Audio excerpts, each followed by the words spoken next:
ఏలూరు జిల్లా పోలవరం నియోజకవర్గం బుట్టాయిగూడెం మండల కేంద్రం జిల్లా పరిషత్ ఉన్నత పాఠశాలలో ఆడుదాం ఆంధ్ర మండల స్థాయి క్రీడా పోటీలు ప్రారంభించిన పోలవరం శాసనసభ్యులు తెల్లం బాలరాజు మరియు పోలవరం నియోజకవర్గం వైఎస్ఆర్సీపీ ఇన్ఛార్జ్ తెల్లం రాజలక్ష్మి ముందుగా జ్యోతి ప్రజ్వలన చేసి కార్యక్రమాన్ని ప్రారంభించారు.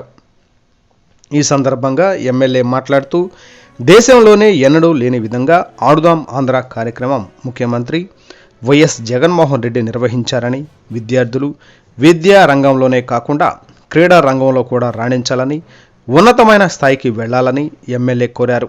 ఈ కార్యక్రమంలో ఎంపీపీ కారం శాంతి, వైస్ ఎంపీపీ కుక్కల వరలక్ష్మి, సొసైటీ అధ్యక్షులు Aareddy Satyanarayana, GCC state director Tellam Chinnarao, స్థానిక సర్పంచి తెల్లం వెంకాయమ్మ, ఎంపీటీసీ తెల్లం రమణ, వైఎస్ఆర్సీపీ నాయకులు కొల్లూరి దినేష్, ఎంపీటీసీలు, సర్పంచులు, వార్డు మెంబర్లు, అధికారులు, నాయకులు, కార్యకర్తలు తదితరులు పాల్గొన్నారు.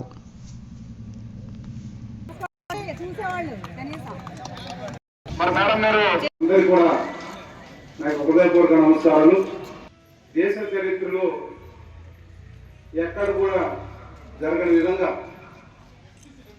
మరి క్రీడాకారుల్ని తయారు చేయాలని, క్రీడాకారుల యొక్క ప్రజ్ఞా నైపుణ్యాన్ని వెలికితీసి మంచి స్పోర్ట్స్ మ్యాన్ గా ఈ రాష్ట్రంలో ఉన్న క్రీడాకారులను తయారు చేయాలని మరి శ్రీకాకుళం చుట్టినందుకు మీ అందరి తరఫున ఇదే గ్రౌండ్ లో వాలీబాల్ ఆడేది నేను చూసేవాడిని.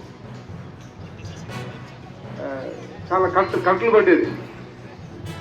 మీ మేడం చూసి నేను కూడా అలా కొట్టాలనుకునేవాడు. ఎందుకంటే కూడా నాకు కూడా చాలా ఇంట్రెస్ట్ కూడా. ఇప్పుడు కూడా నేను ఆడుతుంటాను వాలీబాల్ మా ఊర్లో. అది ఏంటంటే ఒక స్పిరిట్ అన్నమాట. వచ్చాయినా కానీ ఈరోజు క్రీడలకి ప్రాముఖ్యత ఇస్తూ ఈరోజు వచ్చారు. మొన్నటి వరకు మీరు సచివాలయ స్థాయిలో అందరూ కూడా నేను మనస్ఫూర్తిగా కోరుకుంటూ ఒక్క జిల్లాలోనే కాదు రాష్ట్రంలో కాదు మన నేషనల్లోనే మన టీము మన పోలవరం మరి